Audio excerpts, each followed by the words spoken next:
estar aqui a falar de uma coisa que me dá muito gozo e muito prazer. Em primeiro lugar, fazer medicina e, em particular, fazer medicina na unidade de hospitalização domiciliária do Hospital Garcia de Horta, onde temos sempre assim um gosto diferente e um sabor novo. E eu começava por vos mostrar um e-mail que recebemos ontem, na unidade de hospitalização domiciliária. Este slide é horrível, este slide nunca se apresenta, mas foi feito ontem, quando eu cheguei ao hotel, porque tinha no meu e-mail, no e-mail de todos da unidade de hospitalização domiciliária, este texto, que eu poderia acabar a minha apresentação quando acabar de ler este texto. E vou ler. Excelentíssimos senhores, no dia 27 de janeiro levei o meu pai, de nome X, de 98 anos, às urgências do Hospital Garcia de Horta em Almada, pois estava extremamente constipado e com muita tosse e pieira. Após a triagem, foi visto pelo médico e realizou exames, e foi-lhe diagnosticado uma pneumonia.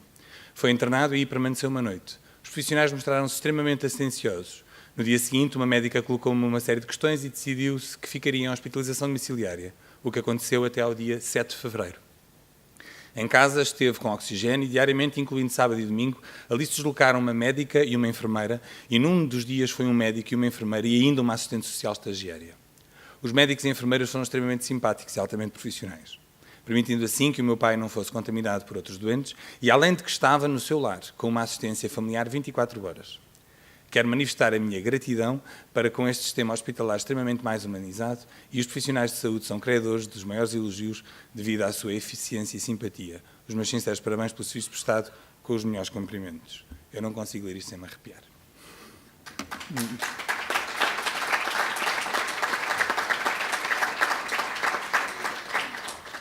There's no place like home.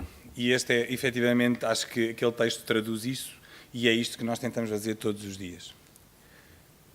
Definir a hospitalização domiciliária é extremamente complicado e vamos todos continuar durante muitos anos a tentar definir uma coisa que sabemos o que é, mas a tentar, às vezes, não é tentar dar o jeito.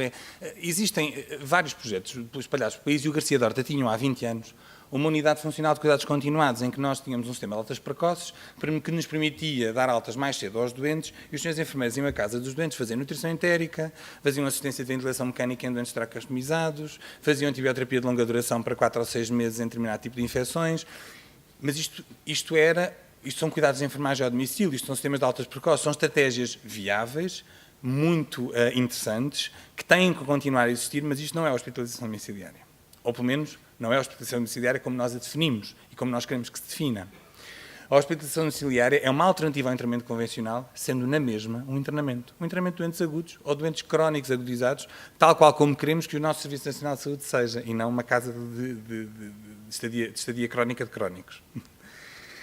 Com prestação de cuidados hospitalares no domicílio, e diz a eficácia os resultados clínicos que são semelhantes ao internamento convencional. Inclusivamente, há muitos estudos que mostram, naqueles dois casos que ali estão, insuficiência cardíaca e doença pulmonar obstrutiva crónica, que o número de dias sem exacerbação nos doentes com DPOC é muito menor. E os doentes com insuficiência cardíaca, a mortalidade dizem que é semelhante, mas os doentes referem todos eles maiores índices de qualidade de vida.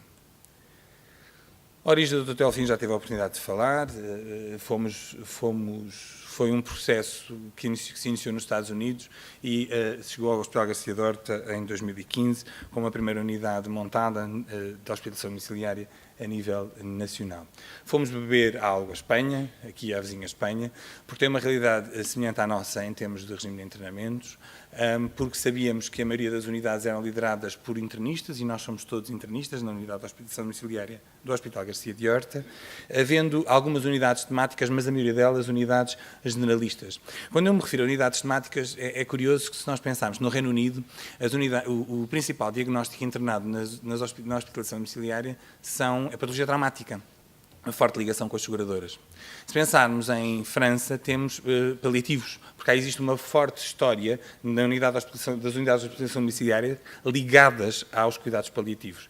Em Portugal, o que nós tínhamos até a implementação, e vamos tendo, todas as outras têm esta filosofia, as que estão a ser criadas também, de unidades generalistas, e ainda não temos unidades temáticas. As vantagens, o que é que diz a evidência? Diz que há menos complicações de infecções nosocomiais, que há uma mortalidade inferior, que gastamos menos dinheiro, e gastar menos dinheiro é um custo 22% a 32% inferior àquilo que é um internamento convencional. Temos uma demora média inferior e temos maior satisfação de utentes e famílias. O que é que diz a nossa experiência? O que é que diz o nosso feeling HGO em casa dos doentes? mais tempo para o doente com dedicação exclusiva. A doutora Francisca, a diretora de serviço, costuma sempre dar este exemplo. Desafiava-vos a pensar, aos médicos presentes e aos enfermeiros presentes, quantas vezes estiveram os dois juntos ao lado da cama da enfermaria, os dois profissionais, durante 40 minutos, sem saírem dali e a terem que trabalhar com o doente. Nunca, ou quase nunca, desculpem a presunção da resposta. E nós ali não temos outra alternativa. Nós temos os nossos tempos monitorizados de deslocação, entre casas e de estadia em casa dos doentes. E eu tenho que estar em casa do doente com o enfermeiro quando 40 minutos, tenho que fazer alguma coisa, não vou ficar a olhar para o ar, não é?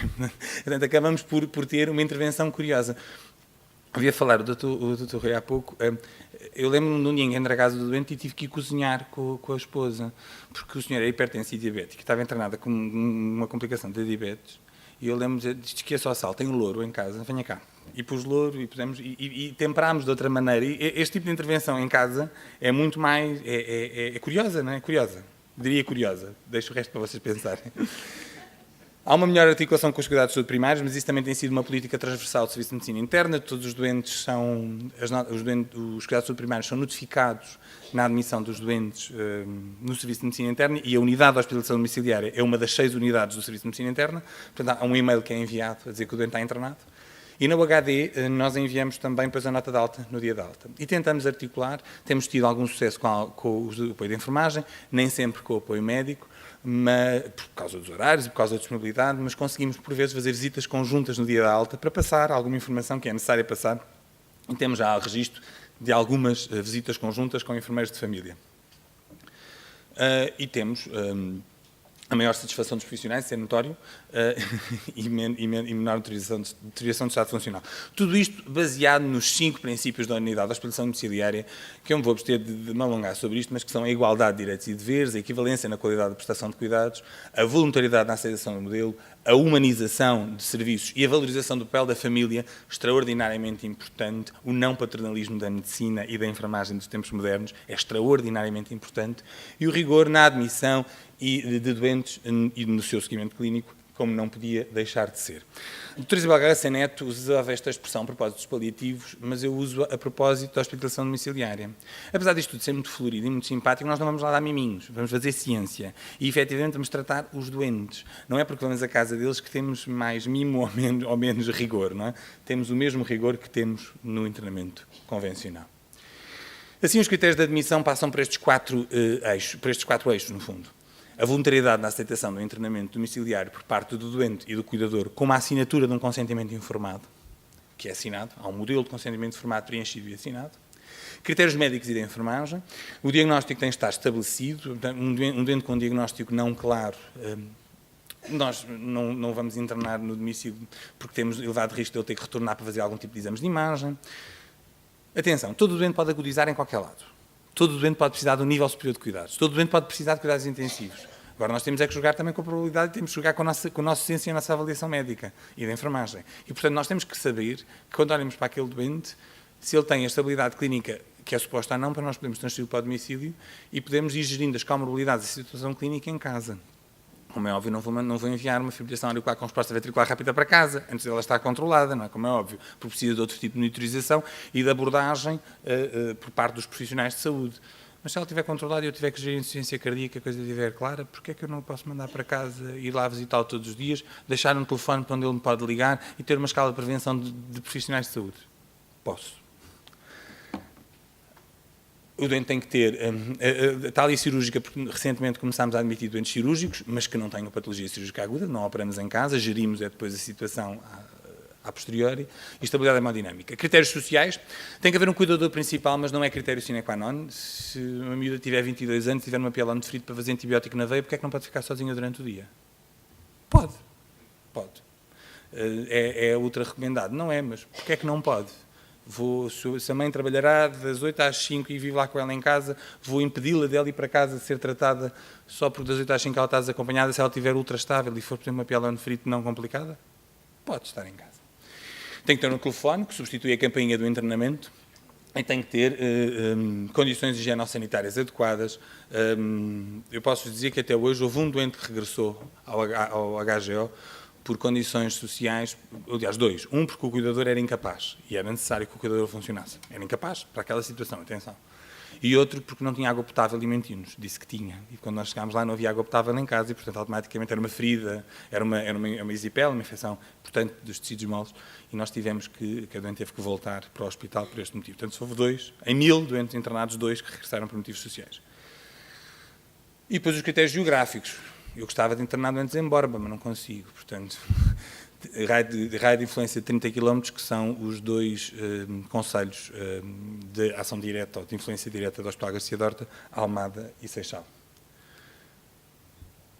E aqui o envolvimento da família. Portanto, eu acho piada aquela expressão doctors diagnose, nurses heal and caregivers make sense of it all. E esta é sem dúvida a frase que caracteriza a hospitalização domiciliar. Não é? Porque, apesar de eu estar a dizer que o cuidador pode ser dispensável em algumas situações, ele é ultra essencial neste contexto, sendo uma extensão da equipa de saúde e mais um a colaborar e aqui um papel muito importante naquilo que é a promoção e educação para a saúde. Então, as condições desejáveis são a estabilidade clínica, a hemodinâmica, o diagnóstico principal estabelecido, um débito de oxigênio máximo de 4 litros por minuto, tem a ver com os aparelhos que podemos colocar no domicílio, e eventualmente, ventilação não invasiva domiciliária. Quem é que nós escolhemos? Patologia psiquiátrica aguda ou ideação suicida, usuários de drogas endovenosas, indigentes e sem abrigo. Mas não escolhemos estas duas casas que estão ao vosso lado direito. São fotografias de doentes nossos. São bairros sociais da margem sul do Tejo. A entrada e saída de veículos era também de pessoas. E lá dentro estava alguém que vivia vestidinho, como chamas do HGO, passados a ferro, não se pode dizer muitas vezes. Aqui lá em cima era a entrada de um dos nossos prédios. Porque nós temos que pensar que aquela situação, depois de resolvida a situação aguda, o indivíduo vai voltar para ali.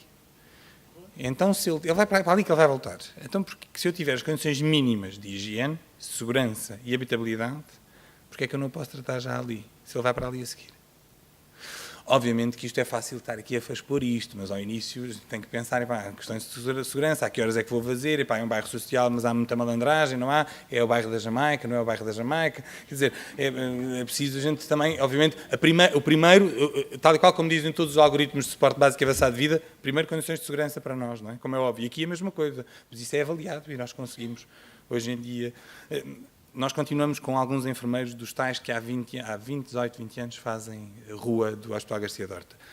Nós já passámos a barreira psicológica dos muros do hospital e, portanto, já conseguimos, com base na experiência deles, não na nossa médicos, mas da deles, daqueles enfermeiros que são, nós chamamos os 4 magníficos, já conseguimos, com base na experiência deles, conseguir fazer estas voltas, não é? Nós funcionamos 24 horas por dia, neste momento 3 médicos e 3 enfermeiros todos os dias de manhã, um enfermeiro no turno da tarde, e temos prevenções e estamos sempre on call. Há uma recepção do e-mail com a referenciação, ou a referenciação é feita diretamente no sistema informatizado, no S-Clínico, com um pedido de apoio, tal qual, pedido de apoio de nefrologia, de urologia, do que é que seja.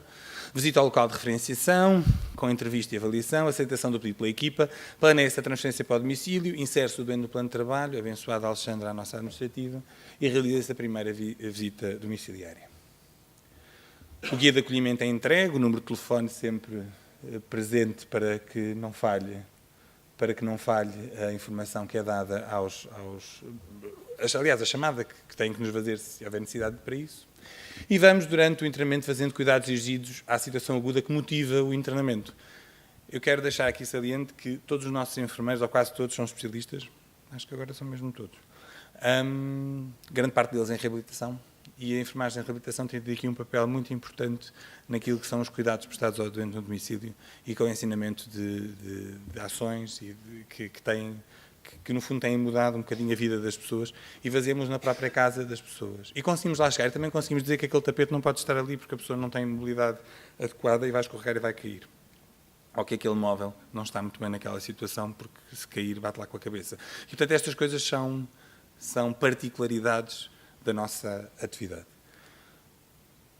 Podemos fazer alguns exames de domicílio, estou ali a ver o uso do ecógrafo, sim, é verdade, um ecógrafo portátil dá para usar, dá para fazer eletrocardiograma, dá para fazer análise, dá para fazer gazimetria, temos uma máquina de gazimetria portátil, e portanto os exames de imagem é que o indivíduo tem que vir ao hospital. Mas tentamos que ele faça, lá está, para estabelecimento de diagnóstico, faça-o antes da saída para casa. Ou melhor, vou reformular, antes da transferência para o domicílio. porque o doente continua internado, e isto é uma coisa que temos que batalhar nesta forma de linguagem, não é? O doente é transferido para o domicílio porque ele continua internado. Ele não sai para casa, ele não tem alta, ele é transferido para o domicílio. E está inserido no sistema informático tal qual como outra enfermaria qualquer. Há lá um espaço, nas enfermarias diz UHD. A gente entra e estão lá os doentes internados como noutra enfermaria qualquer. Fazemos a gestão de toda a terapêutica aguda e crónica, passando do caos que alguns pensam, outros sabem que existe, para umas coisinhas de saquinhos arrumadinhos que ficam com as várias fases do dia entregues ao doente. Não é? Realizamos algumas técnicas. Esta foi a primeira paracentese que fizemos no domicílio, naquele barrigão que ali está. Temos o processo clínico no domicílio, com um computador portátil com acesso aos registros, e fazemos toda a requisição de exames e toda a prescrição de exames e todo o registro clínico em casa dos doentes. E, obviamente, que o doente pode retornar, já tínhamos falado sobre isso, portanto, para a realização de alguns meios complementares de diagnóstico não realizáveis no domicílio ou por agudização da situação clínica com necessidade de alteração do tipo de cuidados. Na alta, aquilo que já vos expliquei, portanto, é notificado o doente e os cuidados de saúde primários e pode eventualmente ser feita uma visita conjunta para passagem de informação in loco com a avaliação conjunta do doente. Já são 3 anos. Foi no dia 16 de novembro de 2015, o primeiro doente admitido. Foi eu que o avaliei, não fui eu que fiz a primeira visita. Acho que fui eu que avaliei, não. Fomos nós todos que o avaliámos, fomos todos lá ver como é que aquilo era. Pensámos muito, só tínhamos 2 doentes naquela altura, só vamos para 2 e agora vamos lá há muito tempo e como é que vai ser?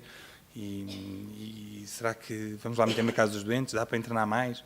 10 doentes, 10 doentes vai ser impossível. 20 doentes é o que temos hoje. E achávamos há 3 anos que isto era completamente incomportável e impossível. Estes dados de 3 anos são 985 doentes, a maioria autónomos, mas com um número significativo de doentes total ou parcialmente dependentes, uma média de idades de 62 anos. A demora média de internamento é de 8,74 dias e o número de dias de internamento poupados ao Hospital Garcia de Horta foram 8.512. Os internamentos mais prolongados têm relação direta com o facto de haver doentes pluripatológicos, infecções a agentes multiresistentes e insuficiência cardíacas de classe mais avançada, e os internamentos curtos por incapacidades estão no domicílio, por agravamento clínico, ou seja, os tais retornos, ou por necessidade de ventilação não invasiva, lá está, o tal retorno. Portanto, os internamentos mais curtos são aqueles em que o doente chega à casa e teve que voltar, mas foram em número muito diminuto. A proveniência dos doentes, tal qual como diz a literatura, deve ser feita diretamente através do serviço de urgência, e no Garcia de Horta 66% dos nossos doentes foram admitidos diretamente do serviço de urgência para casa. Outros precisaram de alguma estabilidade em contexto de enfermaria e, portanto, é o número que tem abaixo. Já temos alguns doentes dos serviços cirúrgicos, não só da enfermaria, mas também da consulta. A vascular, por causa das úlceras infectadas, fala muito connosco diretamente através da consulta. 1.854 avaliações para 985 admissões, o que dá uma taxa de admissão de 53% face ao número de doentes que foram referenciados. O que é que aconteceu aos outros? Não foram admitidos, a maioria por critério clínico, alguns por ausência de cuidador, que era essencial, alguns ainda por recusa do doente e da família, e a recusa aqui está incluída aquela parte em que as pessoas dizem mas eu trabalho, como é que eu posso ficar em casa com o meu... que entra também na história da ausência do cuidador, não é? É muito interessante esta situação, não é? Não há uma proteção legal para estes cuidadores, por exemplo, a baixa de apoio à família, o doente não pode estar internado, e isto é um internamento. Então como é que se dá a baixa de apoio à família para a pessoa ficar em casa com... Não dá, não é? Motivos sociais ou o facto de serem referenciados fora da área. É muito engraçado quando nos referenciam doentes que moram em Lisboa, pois passar a ponto não dá, está aqui. Os diagnósticos principais são os diagnósticos de uma enfermaria de medicina interna, os doentes médicos, não é? Pneumonias, insuficiência cardíaca, cistite aguda e pielonefrite, insuficiência renal crónica agudizada, infecções cutâneas, e já vamos tendo os doentes cirúrgicos, sobretudo as feridas operatórias infectadas. O índice de feridade, a maioria 2. O nosso case mix é de 0,7, no serviço de medicina é de 1,2, portanto aqui temos um case mix um bocadinho mais baixo, mas também é expectável que assim seja e ele tem vindo a subir. Já vamos no 0,8, na última avaliação, dizia-me ontem a diretora por telefone. 11.233 visitas, das quais 4.473 conjuntas. O tempo de deslocação entre cada casa é 16,23 minutos e o tempo médio de visita em cada casa é 44,14 minutos. Tivemos 100 ativações de prevenções, apenas 22 com deslocações ao domicílio, o que quer dizer que estamos a fazer uma boa triagem, uma boa seleção dos doentes para os colocar em casa e que a nossa avaliação diária de médico e enfermagem é suficiente para permitir que aquele doente faça o internamento em casa de forma adequada. É isto que eu interpreto destes valores. Temos uma taxa de retorno de 8,95, por motivos, sobretudo, de compensação mais aguda da insuficiência cardíaca, da DPOC, e uma taxa de mortalidade de 1%, sendo que a maioria dos doentes que morreram em casa foram internamentos. Lembro-me de um doente que estava internado na pneumologia com uma neoplasia terminal e que pediu para ir morrer a casa. Pediu-nos: eu já sei que isto existe, não dá para eu ir para casa, eu sei que vai acontecer isto, se me estão a expor isto, eu quero ir para casa. Não é? E, portanto, vamos fazer também esta articulação com os outros serviços médicos e também com a equipa intra-hospitalar de suporte em cuidados paliativos. Um grau de satisfação do doente e da família é bastante elevado. Os custos diretos são, sobretudo, a maioria dos custos têm a ver com o pessoal. Em comparação com o internamento convencional, temos menos 34% de custos. E em comparação com o GDH médico médio, temos menos 40%. Portanto, temos um custo significativamente menor nos doentes admitidos. Ok, e o futuro?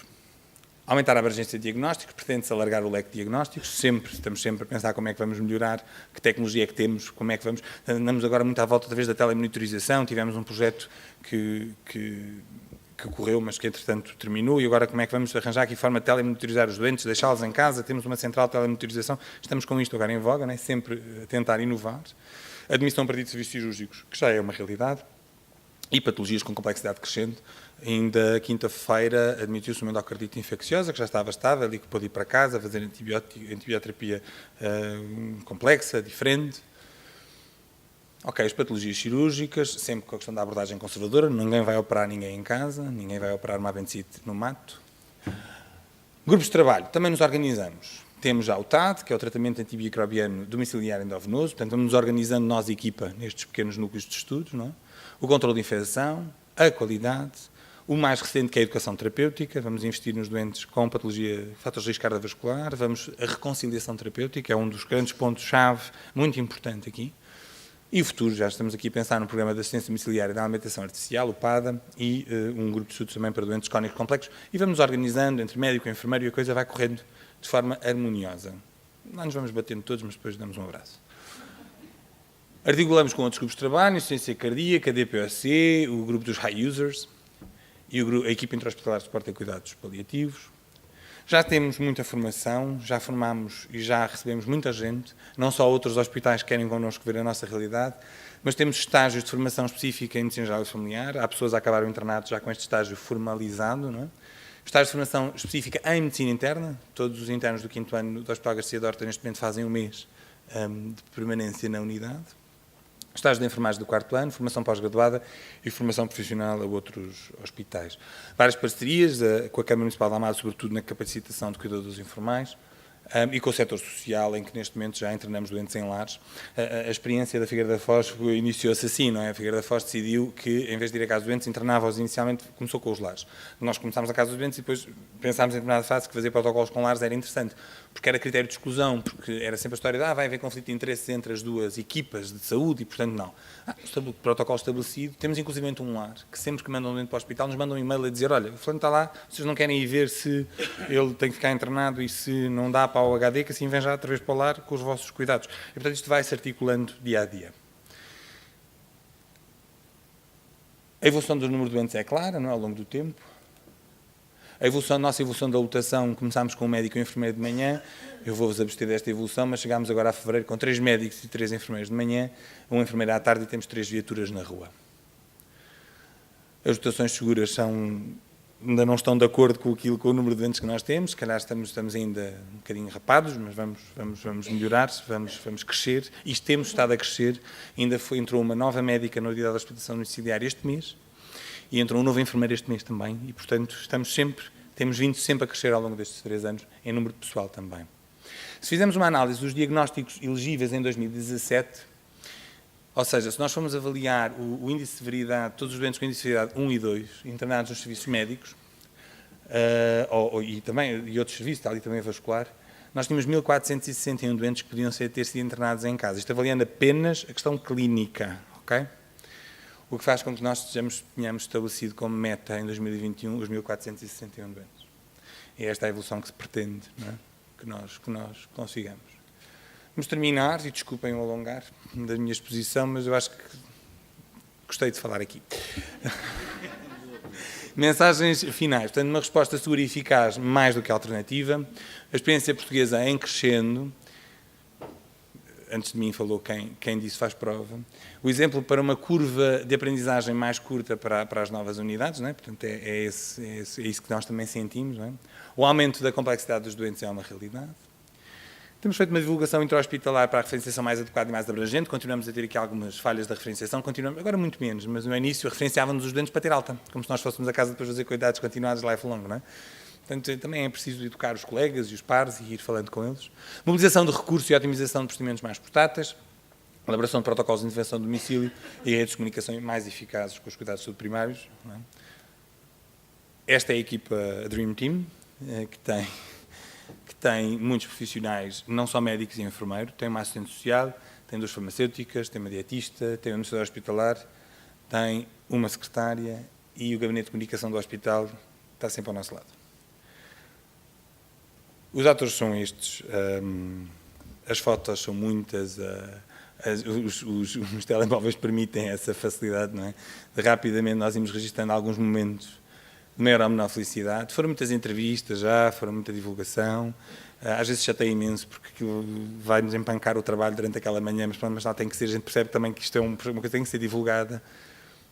Mas tem sido muito interessante fazer hospitalização domiciliária e, sobretudo, começar por ter feito a primeira unidade de hospitalização domiciliária do país. Obrigado.